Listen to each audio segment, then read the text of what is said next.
इस वक्त की बड़ी खबर से बिल्किस बानो केस में बड़ा फैसला सुप्रीम कोर्ट से आया है। यहां पर 11 दोषियों की यहां पर समय से पहले रिहाई पर जो फैसला था उसको रद्द किया गया है और सुप्रीम कोर्ट ने गुजरात सरकार का फैसला इस मामले में पलटा है। यहां पर रिहा 11 दोषियों को वापस जेल भेजने का आदेश दिया गया है। सभी 11 दोषी 2 हफ्ते में सरेंडर करें, ये कोर्ट की तरफ से कहा गया है। और यहां पर सुप्रीम कोर्ट का कहना है कि गुजरात सरकार को माफी देने का अधिकार इस मामले में नहीं है। जहां सुनवाई वहां की सरकार ये छूट जो है वो दे सकती है। रिहाई के लिए गुजरात नहीं, महाराष्ट्र सरकार जो है वो सक्षम है। गुजरात सरकार ने दोषियों के साथ मिलकर काम किया, ये कड़ी टिप्पणी भी कोर्ट की तरफ से इस मामले में देखने को मिली है। और ये भी कहा गया कि अधिकार क्षेत्र को लेकर दोषियों ने गुमराह किया है। 2022 का आदेश धोखाधड़ी से हासिल किया गया। तो एक बड़ा अपडेट यहां पर आया है इस मामले में। और ये 1992 की नीति पर विचार करे सरकार, ये भी कहा गया कोर्ट की तरफ से। बिल्किस केस में दोषियों का जो मामला था उस पर कोर्ट आज अपना फैसला यहां पर सुना रहा था। और जो 11 दोषी थे जिनको समय से पहले रिहाई का ये मामला था, उनको अब 2 हफ्ते में सरेंडर करने के लिए कहा गया है। और रिहा 11 दोषियों को वापस जेल भेजने का आदेश यहां पर कोर्ट की तरफ से दिया गया है।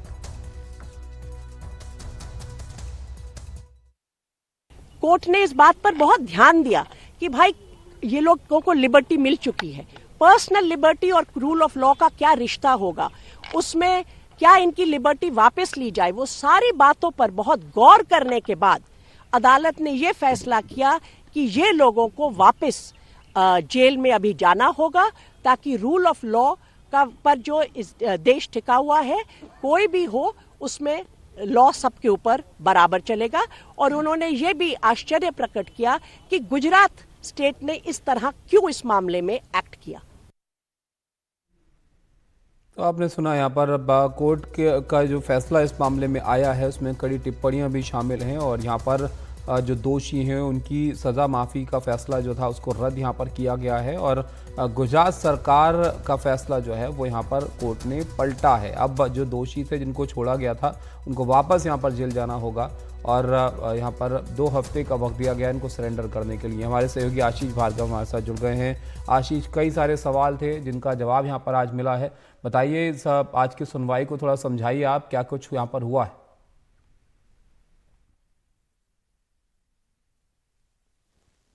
तमाम पक्षों की दलीलें सुनने के बाद सुप्रीम कोर्ट ने अपना फैसला जो है सुरक्षित रखा था। जस्टिस BV नागरत्ना और जस्टिस उज्जवल भुइयां की ये बेंच थी जिसने अपना सीधे फैसला सुनाया है। और इस फैसले में सीधे तौर पर कहा है कि जो गुजरात सरकार ने 2022 में 11 दोषियों को रिहा करने के आदेश दिए थे समय से पहले, वो आदेश गलत थे और उसके पास ये अधिकार ही नहीं था, वो सक्षम ही नहीं थी कि इस तरह के आदेश जारी कर दे।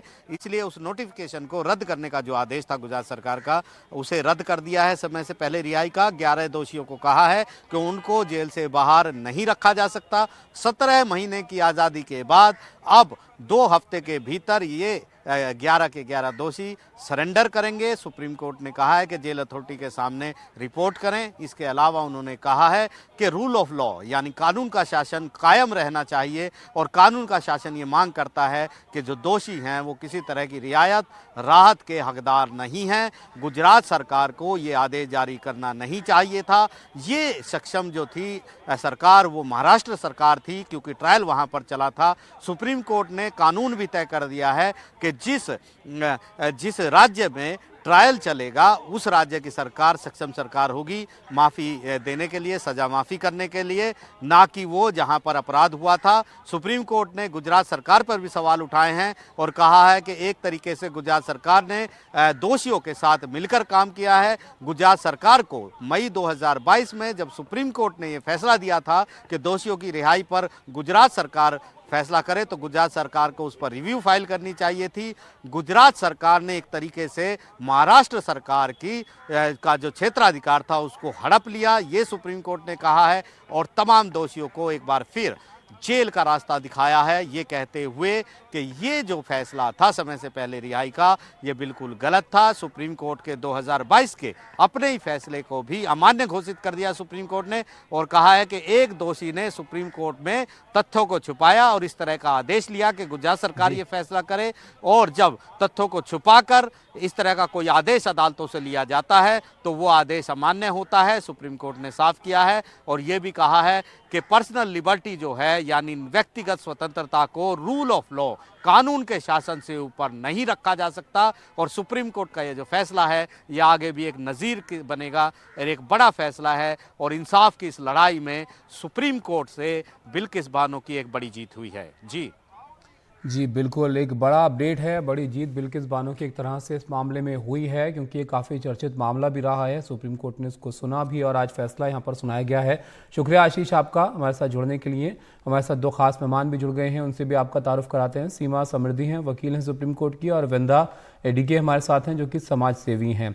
वृंदा जी, सबसे पहले आपकी प्रतिक्रिया इस मामले पर। काफ़ी दिनों से चर्चा में भी था, सुप्रीम कोर्ट ने यहाँ पर जो 11 दोषी हैं उनकी रिहाई का फैसला जो है रद्द किया है। ये बहुत बड़ी फैसला है, क्योंकि इस फैसले से हम सबको ये कॉन्फिडेंस मिलता है कि न्याय जो है, जस्टिस जो है, हमारी कोर्ट से मिलती है। क्योंकि कई बार हमने देखा है कि कोर्ट ने वो जो न्याय देना था वो नहीं दिया। और एक और बात तो जस्टिस नागरत्ना ने कहा कि गुजरात सरकार का तो हक है कि वो रिमिशन दे सकते हैं, लेकिन नियम अनुसार देना पड़ता है। Violating the guidelines, they cannot give any kind of remission. It is not their powers to do that. So that has been upheld today, and not only Bilkis Banu has got the victory, but every woman who's looking forward to getting the justice. वो जो न्याय हर महिला चाहती है वो आज मिल गया है। एक और बात, 2 हफ्ता दिया है कि ये 11 लोग वापस आ जाए। अभी गुजरात सरकार की ड्यूटी हो जाती है कि वो लोगों को 2 हफ्ते के अंदर जेल भेज दे। कोई और एक्सक्यूज नहीं देना चाहिए, क्योंकि इन्हीं लोगों ने उनको माला पहनाया, इन्हीं लोगों ने उनकी एक सेलिब्रेशन की कि उनका रिमिशन हो गया। वो बहुत शेमफुल था कि उनके ऊपर उन्होंने माला पहना के कहा कि अभी उनका रिमिशन हो गया है, after they have been proven to have gang raped and murdered. So इस न्याय की ये जो जजमेंट आई है आज, वो बहुत ही अच्छा है। सीमा जी, आप इस पर क्या कहेंगी? इस मामले के साथ एक सवाल ये भी था कि ये अधिकार किसके पास है, कौन सी सरकार जो है माफ़ी पर फैसला ले सकती है। ये भी कोर्ट ने यहाँ पर साफ कर दिया कि जहाँ ट्रायल चलता है वहीं पर जो है ये तय किया जाना चाहिए। डेफिनेटली ट्रायल इसका ट्रांसफर हुआ था गुजरात से महाराष्ट्र में, और महाराष्ट्र में इसका पूरा ट्रायल हुआ। तो जब महाराष्ट्र में ट्रायल हो रहा है तो डेफिनेटली कि गुजरात सरकार रेमिशन पॉलिसी में डिसीजन ले सकती थी, लेकिन वो विदाउट महाराष्ट्र सरकार के कंसर्ट के नहीं ले सकती थी। तो ये रूल ऑफ लॉ के अगेंस्ट था। तो ये observation supreme court of India ने दिया है।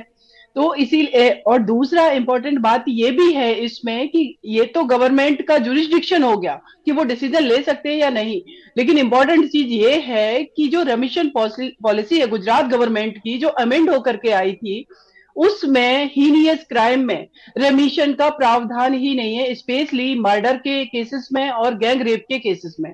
तो जो इनको रेमिशन दिया गया था इन 11 अपराधियों को, एक्यूज्ड को, तो ये गलत था, और जिसकी interpretation supreme court of India ने बहुत ही वाइड तरीके से की है।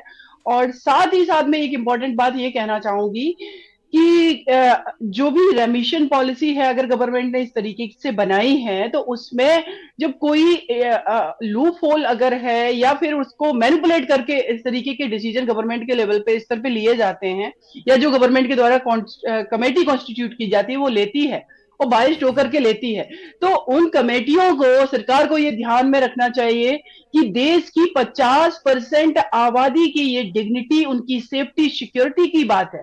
आज एक बिल्किस बानो थी, कल को और भी हमारे देश में बहुत सारी बेटियां हैं जो पीड़ित हैं, शोषित हैं, जिनके साथ इस तरीके के क्राइम हो रहे हैं, अपराध हो रहे हैं, तो उनके जो अपराधी हैं उनके भी हौसले बढ़ेंगे। ये डिटरेंस उनके अंदर है वो खत्म होगा कि आज हम ये कितना भी हीनियस अपराध करें, कल अगर हमारे फेवर की गवर्नमेंट आई और हमने कहीं से भी अपनी चीजों को कर पाए तो हम बाद में छूट करके बाहर आ जाएंगे। तो ये रूल ऑफ लॉ के अंगेज नहीं जाना चाहिए, उस भारत के संविधान से इतर कोई भी नहीं है हमारे देश में, तो ये निर्णय तो बिल्कुल स्वागत करने वाला है। जी बिल्कुल वृंदा जी, ये भी एक सवाल था कि नियम क्या कहते हैं, ये भी एक बात है, लेकिन जिस तरह का ट्रीटमेंट इन लोग को बाद में मिला था ये भी काफ़ी सुर्खियों में रहा था। इस पर आप क्या कहेंगे? अब ये फैसला जो आया है ये इसके लिए भी एक जो है संदेश है। ये रेपिस्ट हैं, बलात्कार किया है और इन लोगों को सजा भी मिली है, और ऐसे लोग जब रेमिशन में बाहर आते हैं समाज उनकी निंदा नहीं करती है, उनको माला पहनाती है, स्वीट्स खिलाती है, तो ये हमारे ऊपर और हमारे समाज पर दिखता है कि इनको महिला और महिला की वो जो गौरव है, वो जो मर्यादा है, वो महिला को वो नहीं दे रहे। इनको तो क्योंकि वो महिला दूसरी धर्म की थी और ये जिसने क्राइम कमिट किया था वो दूसरे के थे, वो लोग ये धर्म के आधार पर उनको माला पहनाया, ये बहुत ही नीच काम किया है। And I feel that this is not only shameful but also very very degrading of us as a community. हम समाज के लोग हैं जो न्याय पर ही माला पहना चाहिए, यहाँ पे अन्याय पर माला पहनाते हैं, तो ये दिखाता है कि हम कैसे लोग हैं। हम ऐसे लोग नहीं हैं। हमारी देश की जो संस्कृति है न्याय की संस्कृति है। हमारा संविधान जो है हर एक आदमी और औरत को न्याय का वो भरोसा देता है। तो वो जो माला पहनाया इन बलात्कारों पर, इन हत्या जिसने किया है, उनको सबको शर्म आनी चाहिए। जी बिल्कुल। अब सीमा जी, जो अपराधी हैं उनको अपराधियों की तरह ही जो है वो देखना चाहिए। अब इस मामले में जो 1992 की नीति है जिस पर एक बार विचार करने के लिए कहा गया कोर्ट की तरफ से, इसको भी आप थोड़ा समझाइए क्योंकि ये भी काफ़ी चर्चा में रही इस पूरे मामले में। देखिए इसमें क्या है कि एक तो हम जुडिशरी को ये राइट दे रहे हैं कि वो ट्रायल प्रॉपर तरीके से करें और कन्विक्शन करें, लेकिन हम गवर्नमेंट को भी ये पावर दे रहे हैं कि जो एक्यूज हैं उनके कंडक्ट के हिसाब से, कि जेल में उनका कैसा कंडक्ट रहा उसके हिसाब से वो डिसीजन ले सकते हैं, किसी को भी बाहर कर सकते हैं और रेमिशन पॉलिसी के तहत उनको बरी कर सकते हैं। एक प्रॉपर टाइम पीरियड जो है 14 साल का काटने के बाद, किसी का 20 साल का है, किसी क्राइम में 5 साल 10 साल भी है, इस तरीके के डिसीजन आते हैं। तो definitely supreme court of India का सही कहना है कि जो आपकी रेमिशन पॉलिसी है ये देख लीजिए कहीं इसमें ऐसा ना है कि जो विक्टिम है उसको आपने न्याय तो कोर्ट के थ्रू उनको मिल गया, लेकिन गवर्नमेंट के स्तर पर आप एक्यूज्ड के फेवर में वाइज तरीके से आप जजमेंट दे रहे हैं, उनके फेवर में काम कर दे रहे हैं। तो उस पर सुप्रीम कोर्ट ऑफ इंडिया ने अपना ऑब्जर्वेशन दिया है। और दूसरी इंपॉर्टेंट चीज ये है कि जब हमारे देश में, अगर हम एनसीआरबी का डेटा उठा करके देखें, हमारे देश की राजधानी दिल्ली ये देश के में सबसे ज्यादा, मतलब यहाँ पर महिलाओं के अगेंस्ट क्राइम हो रहे पूरे भारत का अगर रेशियो देखें, और वो भी कन्विक्शन रेट है वो 30% है आउट ऑफ 100। अगर कन्विक्शन रेट ही 30% है और उस 30% में जो लोग कन्विक्ट किए गए हैं उनको भी हमारी सरकारें अगर छोड़ेंगी, वो भी इतने हीनियस क्राइम में। बिल्किस बानो के साथ जब गैंग रेप हुआ, ये प्रेग्नेंट थी, इनकी एक छोटी बेटी थी, उसको पत्थर पर पटक करके, दीवार पर पटक करके मार दिया गया था। बिल्किस बानो जिनको अपना चाचा ताऊ बोल रही थी, उन लोगों ने इनके साथ रेप किया था जो कि इनके नेबरर थे। आप सोचिए कि जब ऐसे लोगों को छोड़ा गया, इनका वेलकम किया गया, तो देश की 50% आबादी वो एक डर के साए में जी रही है कि उनको लगता है कि नहीं, हम कितना भी फाइट कर लें बाद में इनको छोड़ दिया जाएगा, किसी को बेल मिल जाएगी, या किसी में प्रॉपर एफआईआर नहीं होगी, किसी केस में सही इन्वेस्टिगेशन नहीं होगा, किसी केस में गवाहों को डरा धमका दिया जाएगा, तो ट्रायल प्रॉपर नहीं हो पाएगा। तो ये रूल ऑफ लॉ के सारी चीजें अगेंस्ट हैं। और जब इस तरीके के जजमेंट माननीय सर्वोच्च न्यायालय से आते हैं तो ये सैल्यूट करने वाले होते हैं और महिलाओं के अंदर एक होप पैदा करने वाले होते हैं। तो आज लिटरली ये बहुत, देश की 50% आबादी के लिए ये खुशी का दिन है कि नहीं, जो अपराधी हैं देर ही सही लेकिन उनको एक दिन जेल जाना ही है। और ये 11 लोग जो कि 17 महीने से बाहर खुशियां मना रहे थे, आज फिर से उनको विदिन 2 वीक के अंदर जेल में भेज दिया जाएगा। बहुत शुक्रिया सीमा जी आपका, वृंदा जी आपका हमारे साथ जुड़ने के लिए और अपनी राय इस मामले पर रखने के लिए। तो देखिए, बड़ा अपडेट यहाँ पर कोर्ट की तरफ से इस मामले में आज आया है। बड़ा फैसला बिल्किस केस में कोर्ट ने अपना सुनाया है। 11 दोषियों की समय से पहले रिहाई का जो फैसला इसको रद्द किया गया है और अब इस फैसले के बाद जो सभी 11 दोषी हैं उनको 2 हफ्ते में यहाँ पर सरेंडर करने के लिए कहा गया है।